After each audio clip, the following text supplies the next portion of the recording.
on September 5th, 2021. Over the past week, our detectives gathered significant evidence, which has led to the arrest of a 15-year-old juvenile on Monday, September 13th at Beloit Memorial High School. He's been arrested for first-degree intentional homicide, possession of a dangerous weapon by a person under 18, and possession of a firearm on school premises.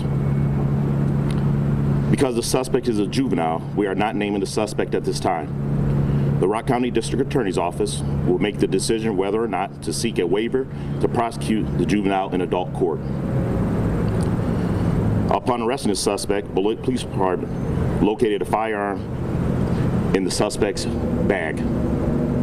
The school district of Beloit is fully cooperating with our department in regards to this investigation.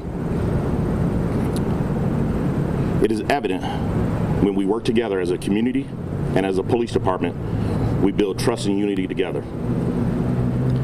It is because of the dedicated men and women of the Beloit Police Department and the courageous community members, we are working together to establish a safer Beloit.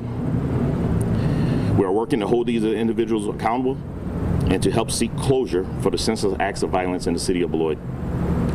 I encourage those who have valuable information related to unsolved homicides and critical incidents to come forward to assist us in holding others accountable for their actions by taking back our streets. The City of Beloit Police Department offers condolences to those affected by the senseless acts of violence in the city of Beloit. Any questions?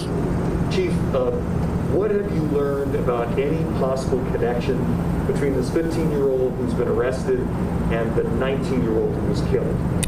They did know each other for a little bit. I don't want to go into too many details because it's still an ongoing investigation. We want to hold the integrity of that investigation together. The next step is getting with the DA's office, making sure that we have everything sealed and tight on our end, seeking to see if that juvenile is going to be waived to adult court or not. So that's our next steps. We're at the Beloit Police Department here. We're going to make sure that we have everything done on our end, make sure we have a presentable case for the Rock County DA's office. We saw another juvenile get arrested.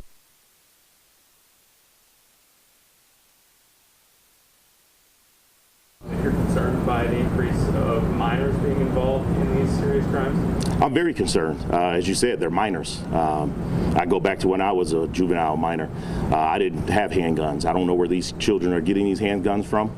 I think the biggest thing is, it takes a village to raise these kids. And I think us as a community, a police department, we need to step up and get our arms around our young people in the city and make sure that we're leading them down the right path instead of the wrong path that they're going down now. Could you be more specific on that point? How can the community help, young people in the community avoid these kind of paths? When you see something, say something. I remember when I was a child, everybody in my neighborhood knew my name. They knew who my parents were. So I was afraid to do things wrong. So we need those individuals to step up and talk about some of the things that's going on here. It's disheartening to see some of these young kids, especially young men of color, losing their lives to senseless violence. It's just ridiculous, and we need to step together, be united, and stop this senseless violence that's going on. Chief, can you describe for us how your personnel approached this arrest at a high school like Beloit Memorial? How did you carry that out? It was just collaboration with the school district. We worked with them, identified which class the young man was in. We went to that class with them, and we safely removed him from the class without incident. Did you have suspicion to believe he had a firearm on him when you made the arrest, or did you determine that after he had been taken into custody? Due to the heinous crime that he committed, you always have to assume that that person is armed. So we did our best to make sure the school was safe and that the community was safe while we were taking him into custody. And you don't know how he got the gun? We do not know how he got the gun. That's another part of our investigation that we're going to be working on.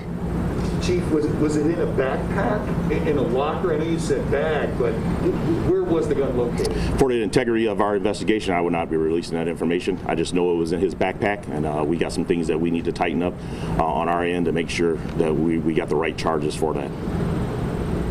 Was this a person known to you that you'd had interactions with in the past? Which? The suspect. Very little contact with him at the Beloit Police Department. Would Would you be, I know you can't get into a lot of details, but would you be able to speak to how community involvement or witnesses may have helped you lead to the arrest of this person? I will say this, we did have a shots fired that Friday night at 9:30 p.m. And we were behind the 8 ball a little bit, about 34 hours. And due to the courageous community members that we had, giving us information, letting us know who was in the area, that helped us get to this point. Once again, I will repeat this for as long as I'm chief of police. We need to work with our community, and our community needs to work with us. And this shows that if we work together, we can get some of these individuals off the street and hold them accountable for the right reasons that they're doing out here for the city of Beloit. Message to the community after something like this? Just show that the hard work that our officers dedicated from themselves. I mean, you know, there were some very long days that our detectives worked. Just know that we're here for you. We want to work with you. And if you give us the information, we're going to work our tails off to make sure we bring these individuals to justice and get them off the streets. Is anyone else believed to be involved? We're still working through that. Chief, I know that there was a lockdown at Beloit Memorial last week. Was that related to this case? Can you talk about that? Not related at all. Was there a lockdown today, Chief, to carry this out? Yeah, we had a soft lockdown at the school. But once again, like I said, that's us working with the school district. We were in lockstep with each other. They knew what we were doing, and we knew what they were doing. And that's that teamwork and that dedication that we need to continue to have as a police department, a community, and a school district.